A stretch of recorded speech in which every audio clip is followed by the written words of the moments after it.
Last year, there was a visionary entrepreneur, Kevin Systrom, who on this stage explained how he was building Instagram into a major company and that he would never sell. Almost. Kevin will be upset at me. But I think he said that. We have that on video somewhere. And he passed 100 million users, registered users. Very recently, he sold the company for $1 billion to Facebook. And he's going to explain us what's coming next, why he's done that with MG Siegler, who is a partner at CrunchFund. Kevin, MG?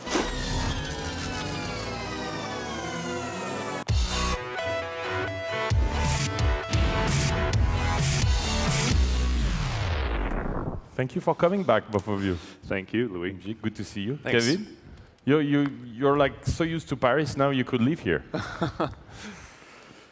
Nice couches this year. It is nice. Hello. Hello, Kevin. Hello. It's the first time I get to use this in an interview process. Have you played with this thing I yet? have not seen one of those before. Really? Yes. That doesn't bode well for Instagram for iPad being announced now? No? No. We're not going to talk about that.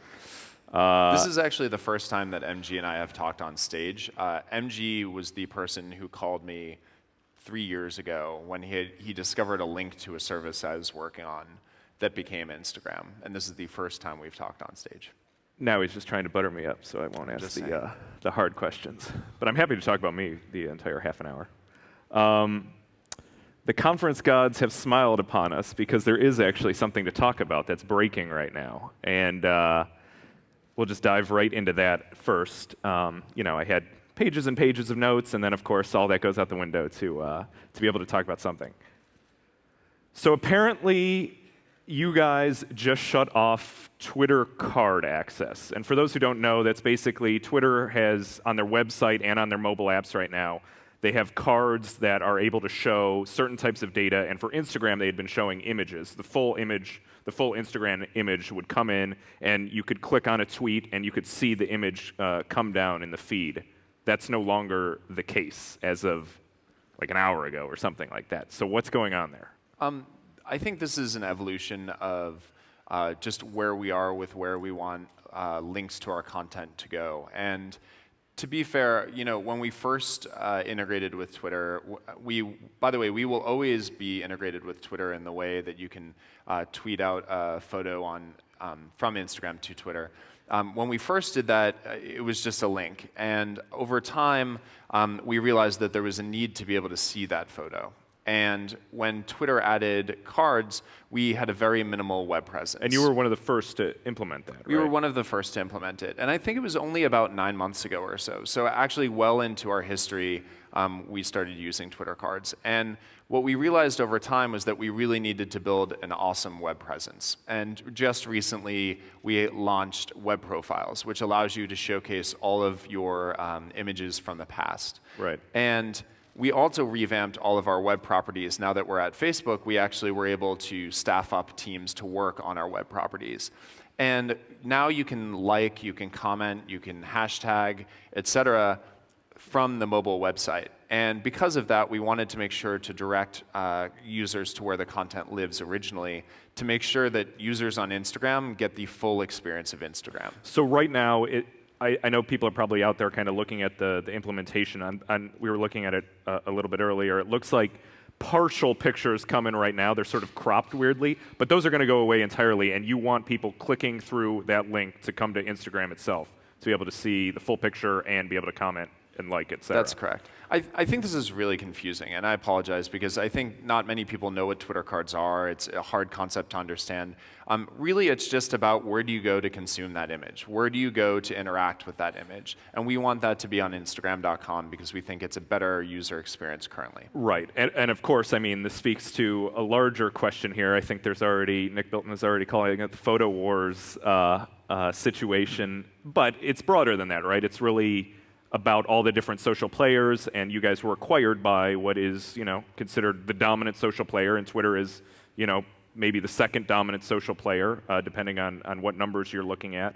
And so when Facebook acquired you guys, they went out of their way to say that nothing would change in terms of integrations with the other social networks, since that was so key to your guys' existence. And obviously, something is changing now. Was that them? Was that you? Like, who makes that decision? I actually think the original quote by Mark was that we're going to maintain sharing to Twitter, and that still is true today. I think that obviously things change as a company evolves, and I don't think we ever said nothing would change. We're always going to be improving the experience for our users, and we're always going to be making sure that we evolve where we are. I think that this decision is definitely coming from me in that I want to make sure that our users have the best possible experience. This is not a case of, Facebook and Instagram, or Facebook putting some sort of policy on Instagram. And this isn't actually a consequence of us getting acquired. This is very much a consequence of it being the correct thing to do for our business at this time. So this isn't retribution for Twitter shutting off their follow graph, which they did that a few months ago to you guys, right? So they had a way that within you guys had a way within Instagram that you could hook up to Twitter, and you would be able to see all of your Twitter friends who were also on Instagram, and they shut that off 2 months ago. That's correct. And so this seems like tit for tat, but you're saying it's not that. The press kind of has a history of painting things that way, and we have a really good relationship with Twitter. In fact, Twitter's founder, Jack, was one of our first investors. Right. And we've always had a really good relationship with them. I think that... though he no longer uses Instagram. And that's okay. I mean, I have family members that don't use Instagram, so it's okay. I think that what we're trying to do is figure out what's best for our users going forward, and it's an evolving conversation. And I won't say it's a perfect solution right now. I think we're going to have to figure out how to evolve the conversation going forward. And it's definitely not retribution for anything like that. Are you suggesting your grandmother maybe tried to acquire Instagram and then she got rebuffed, and that's why she no longer uses Instagram? That's not. No. Okay, not to belabor this point, because we do have other things to talk about, but just so we're clear, there are other networks that you're sharing out to. For example, I always post my Instagrams to my Tumblr blog. Mm-hmm. Is that going to change at all? Is that going to remain intact? How do you view that? We get a lot of traffic from Tumblr, and I would also say that the large majority of our photos are actually shared to Facebook and to Twitter. So this is more of a one-off, trying to figure out, specifically with our Twitter integration, what it should look like. And we've just decided that right now what makes sense is to direct users to our new mobile experience. So it sounds like then you're open to kind of negotiating and figuring out a way to maybe change it a little bit more, maybe beyond just being a link back there? I think Twitter and Instagram both want that. I think we both want the best user experience. And I think both of us agree that our current implementation, with or without cards, is not the correct one for users. And I think it's merely maybe a difference of where you start. And I think where we're starting right now is without cards. Okay, so that's always a fun thing to, some late breaking news to talk about. It's been about 3 months now since you've actually, since the deal's been closed, right? That's correct. So you've been there, almost a full quarter. How is everything going actually at Facebook? It's actually going really, really well. And I think, initially when the acquisition was announced, I think a lot of Instagram users had an angst of not exactly knowing what was going to happen. Was the product going to continue? Could you still, have the same filters? Would that change? Would all of a sudden things start showing up in the Facebook app? I think what we've tried to do, and I think we've done really well here, is keep the pace of innovation up and keep the pace of releases up. We've grown our team from 16 at the time of acquisition to now over 25, which, by end of year, will likely have doubled our team. Are those people who come over from Facebook, or are they still outside people that you're hiring? It's a mix. Right now, the large majority are coming over from Facebook. And when I say coming over, I mean moving desks from one side of the room to our side of the room. Right, because you are based down there now. We are based down there. The entire team moved down to the new headquarters. And Instagram is very much part of Facebook. And I'm loving the fact that we can move the way we can move now. We've been able to staff up our Android team. We've been able to staff up our web team. We've been able to launch web profiles because of things like this. There's nothing but moving faster that has come of the last 3 months. And I think that is what every startup wants, whether you're independent or within a larger company. So that's a very nice answer to give. But how's it really Do going? I look happy? I think I'm happy. Is it really going as well as like you portray it to be? It just seems like this is such a different scenario, right? You were notorious for having a very small team and keeping things as lean as possible, and now you work at a behemoth of a company, and so Behemoth is relative. Behemoth is relative. A couple thousand people is not a behemoth. Okay, And a behemoth of a smaller social company. I think there are always challenges. That's now public. I worked in mergers and acquisitions at Google for the last year that I was there. I don't remember exactly which year, but I worked and I saw different types of acquisitions go through, and I saw things go really well, and I heard stories of when things didn't go really well. And I actually think that experience really helped our team go down to Facebook. And in fact, the guy, Amin is his name, who worked on this deal from the corporate development side, was basically my boss on the corporate development team at Google. So I was able to work really closely with him about an integration plan that would mean that Instagram would continue to thrive, and we'd really make sure not to disrupt things. And I honestly do feel that it's going very, very well. And I think that surprises people, because people assume acquisitions to have an effect on the company where everyone leaves and all of a sudden they don't work on anything anymore. And if anything, the opposite's happening right now. No one's left, right? That's correct. And so how autonomous are you within Facebook? How much say do they have over the product right now? Are you guys in your own little wing of the Facebook headquarters? We're hidden away somewhere. No, it's very integrated. And when you say how much say do you have, let me paint a picture like this. Imagine you're a startup and you have a board. That board has say in what you do as well, and that board is actually, in the best case scenario, a source of value for you as an entrepreneur. And I think a lot of our relationship with people like Cheryl and Mark and Shrep, these people are fantastically good at what they do, and it's awesome to have them as leadership at Facebook because they're able to help us grow our company. They've seen it all before. They've done it all before. And I think that helps a team of 16 go even faster. When we announced the acquisition, there were 27-ish million users registered on Instagram, and by the time the acquisition went through, there were 100 million.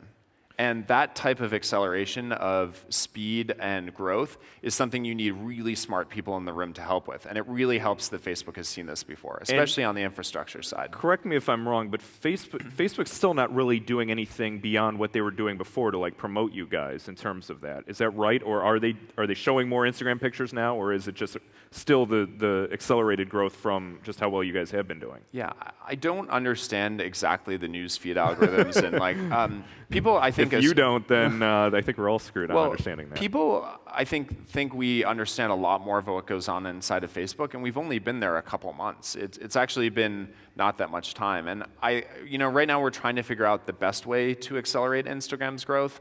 And obviously, going forward, we're going to find ways of leveraging the fact that Facebook has 1 billion people using it every month. Right. And Instagram wants to have 1 billion. So how do we get there? There are more mobile phones, people with mobile phones than people with computers.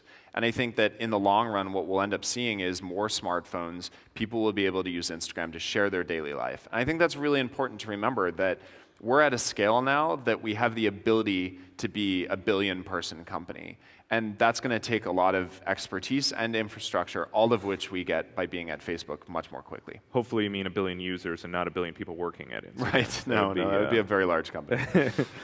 Speaking of kind of that growth, how has the Android stuff been going? Because obviously that was the new thing that you launched before the acquisition, and it seems like that was one of the low-hanging fruits for you guys to take advantage of to really kind of accelerate growth. Has that gone as you expected, better, worse? It's gone amazingly well. You launch on Android, and within, I think the first day we had 1.5 million signups on that one day for Instagram, for Android. And we've seen growth continue to be very, very strong there. I think that, being on iOS and being on Android, those two platforms are the most important right now because they're the largest in terms of distribution. But I think what's going to be interesting is watching the platforms evolve and seeing where that balance shifts. And I'm not sure if it's going to be iOS in the long run or Android or whether we end up with two, but I'm glad that they both exist. I'm glad that we're able to be on both of them so that we can serve way more people. And obviously Facebook has a history with photos itself. It was a key part of their growth early on. Absolutely. People tagging, et cetera. And now they're heavily focused on mobile, and they have still their own photo features. You know, they have that new thing now where you can upload in the background or whatnot. And they came out with a camera product right after the acquisition was announced, right? I don't think they've done much with that. I don't think it still is even optimized for iPhone 5. I don't know did you kill that team? I don't know. But how much, will Instagram always exist as the standalone product? I think you've more or less said that it would, but do you ever envision it being just a part of a Facebook application itself?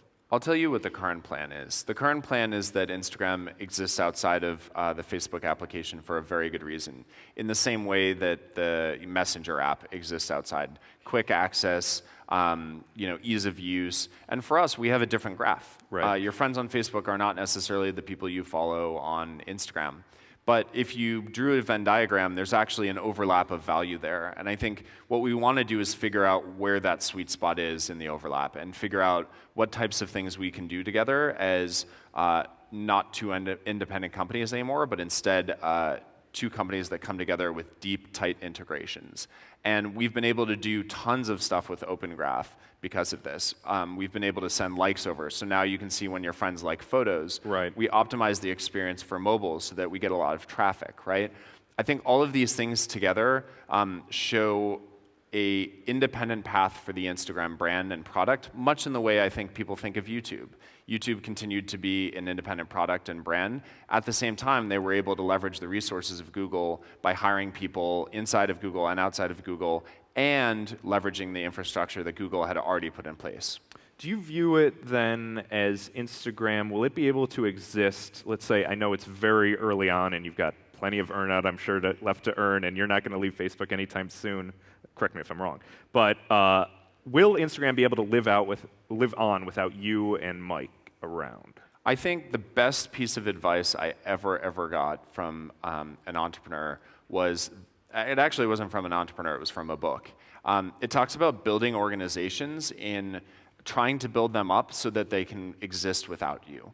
And that's not necessarily the end goal in mind. It's not like, oh, I don't want to be here. It's more that, Steve Jobs passed away, but his legacy lives on through Apple, through its values, through its design, through its manufacturing process, through its style. Right. And I think what you want to do as a leader, whether you're planning on being there for many years like Bill Gates or Steve Jobs, or you're planning on being there a couple of years because of an earn-out or something, you want to make sure that you build a company up, an organization up, to outlive whatever small bumps in the road it may see in the future. But for me, I actually love that I'm working on the product that touches so many people, and I want to be able to, when I'm 60, look back and say, we worked on that.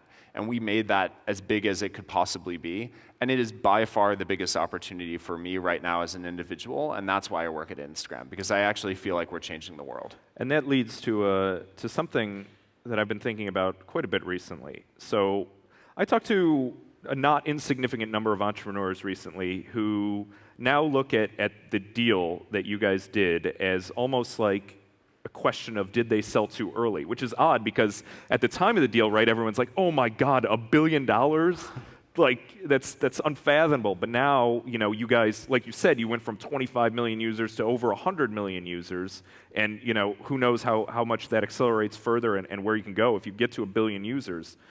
Do you think you sold too early? I don't think so. I don't think that actually there's an answer of when the right time to sell is. I think that every company can either get sold or not sold at any given moment, depending on the market price.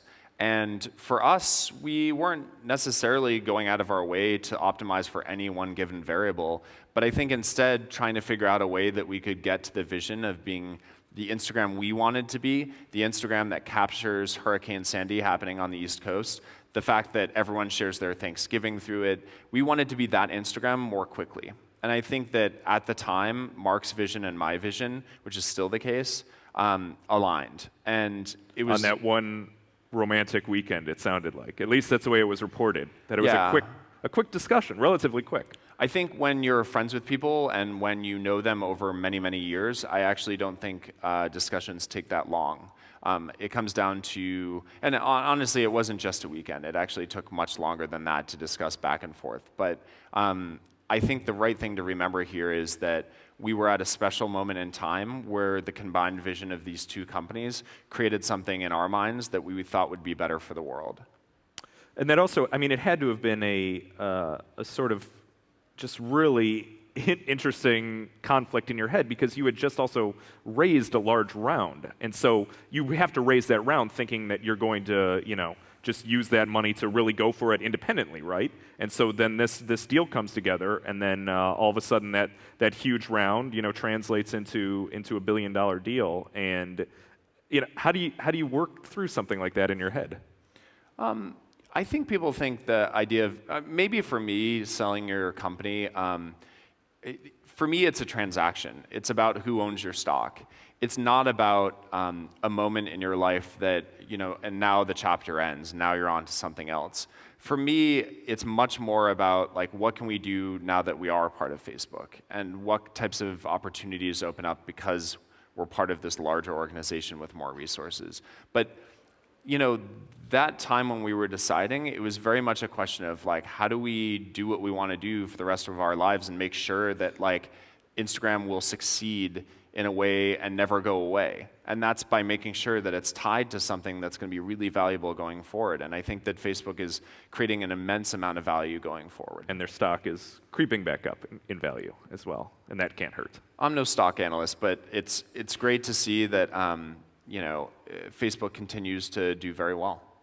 Talking a little bit about the broader things going on right now, there's a lot of talk about the so-called Series A crunch. And I think you're kind of in a unique position to talk about that as someone who had raised capital. Again, you raised right before the acquisition, and you had raised at a very large valuation. I don't know if reported, let's say it was $500 million, something like that. This was our Series A you're talking about? Yeah. With Benchmark.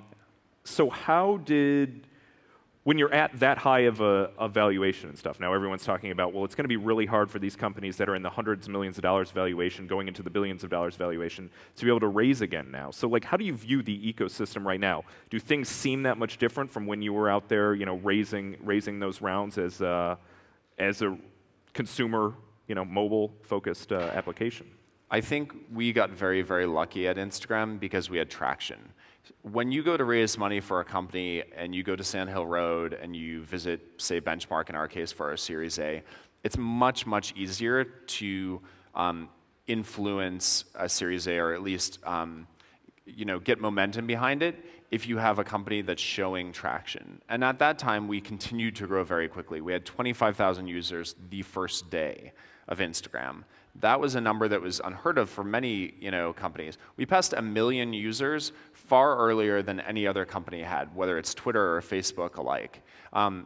It was easy for us to have conversations. I think it was harder for us to figure out who we wanted to work with. Yep. And that was the hardest part for us. And that's why I say we got lucky, is because we had an amazing product at the time. And you happen to be, this all came to fruition while it was a good time to be doing that, right? I mean, now the talk is that it's not going to be such a good time, even for people with amazing traction, because now there's a lot of focus on wanting to figure out what the business model will be. That's something you guys never really got to do on your own. How much of a focus is that now still within Facebook? Does Facebook want to make money off of you guys in some way? I think they want to make value. And I think whether that value is driving engagement on Facebook or whether it's independent monetization in the future, I don't think the balance has been cast yet. I don't think that we figured it out.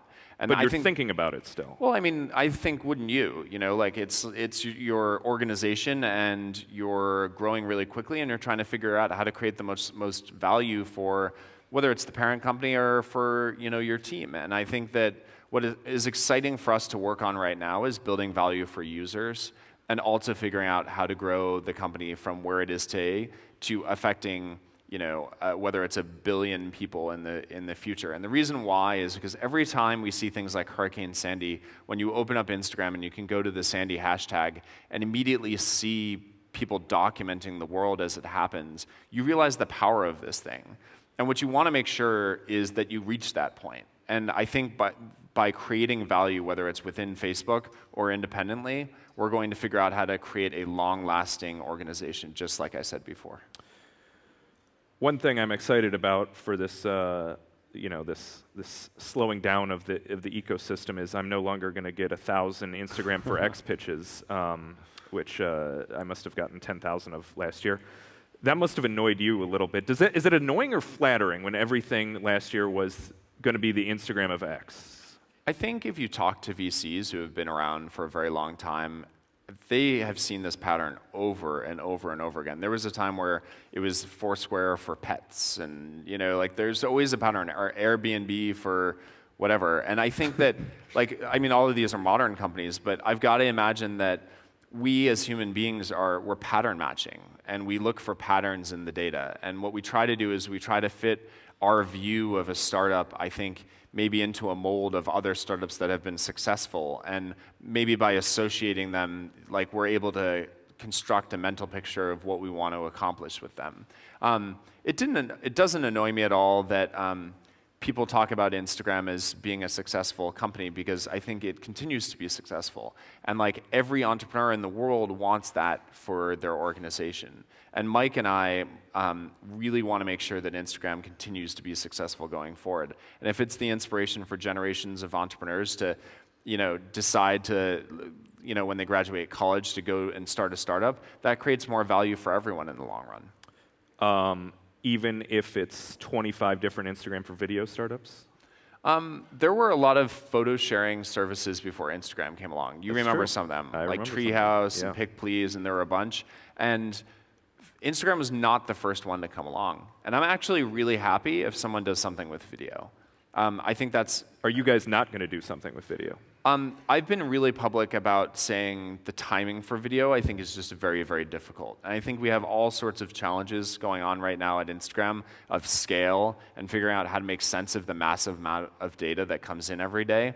That video is one of these things I think will happen eventually, whether it's within Instagram, within Facebook, or some other company. Mobile video will happen. It's a matter of when. And it's just a timing thing. I think Instagram was special because we launched right when the iPhone 4 came out.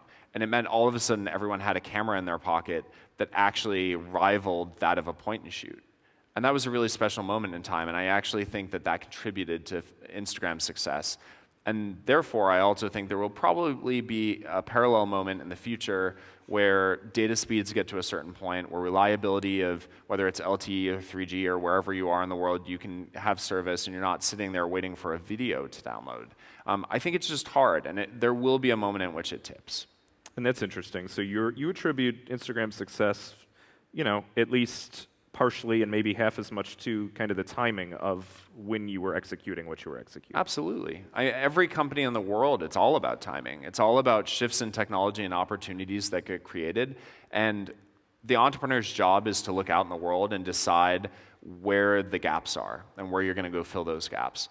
And shifts in technology, whether it's the printing press or cable modems, those shifts in technology have always led to a host of businesses that become very, very large. So what else, if you weren't doing Instagram, what would you be doing?